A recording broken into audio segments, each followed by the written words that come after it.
அப்பா முனியப்பா, அப்பப்போ இந்த மனுஷன் ஆத்தா வீட்டுக்கு போய் பணத்தை வாங்கிட்டு வான்னு என்ன பாடா படுத்திக்கிட்டு இருக்கான். இந்த மனுஷனுக்கு நல்ல புத்தியையும் மூளையும் நீதான்ப்பா கொடுக்கணும். முனியாண்டி என்ன மூளை வியாபாரமா பாத்துக்கிட்டு இருக்காரு?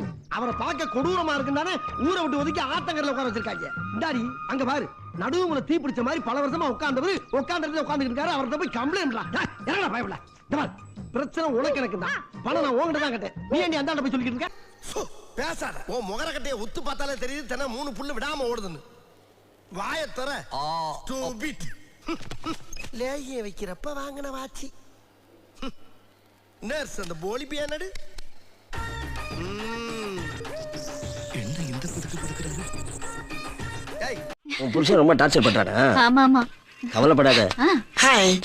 பஸ் கிளம்பல? நான் என்ன டிரைவரா? அங்க பேப்பர் படிச்சிட்டு இருக்காங்க, அங்க போய் கேளு. ஓ பேப்பர் படிக்கிறாங்களா? அவங்க பெரிய மேதாவி மாதிரி படிக்கிறது. ஆனா பாசஞ்சரோட பஸ்ஸை கொண்டு கம்மாக்குள்ள விட்டுறது. ஹலோ சார், பஸ் எப்ப கிளம்பும்? 2 மணிக்கு கிளம்புவோம். 2 மணிக்கு கிளம்புமா? அதுக்குள்ள எவ்வளவோ சாதிக்கலாமே. ஒரு போஸ்ட்மேன் பொறுப்பு எல்லாம் நடந்துக்கலாமாப்பா? படிச்சே சொல்லப்பா. நீ எல்லாம் ஒரு பஞ்சாயத்து தலைவர். நீ எங்க முட்டாதனமா பேசிட்டு இருக்க? அந்த கடிதாத்துல படித்தவுடன் கிழித்தவுடன் போடுதுச்சியா? நான் படிச்சவன கிழிக்கவன கேட்ட கிழிக்க சொன்னா கிழிச்சாச்சு. கிழிச்சிட்டு இல்ல, அப்ப படிச்சதை சொல்லு. யோ, படித்தவுடன் கிழித்தவுடன் மட்டும் தான் போட்டுருந்துச்சு.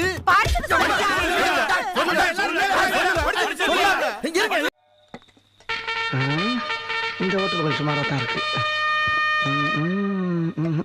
இது கல்லாவா? இருக்கட்டும்.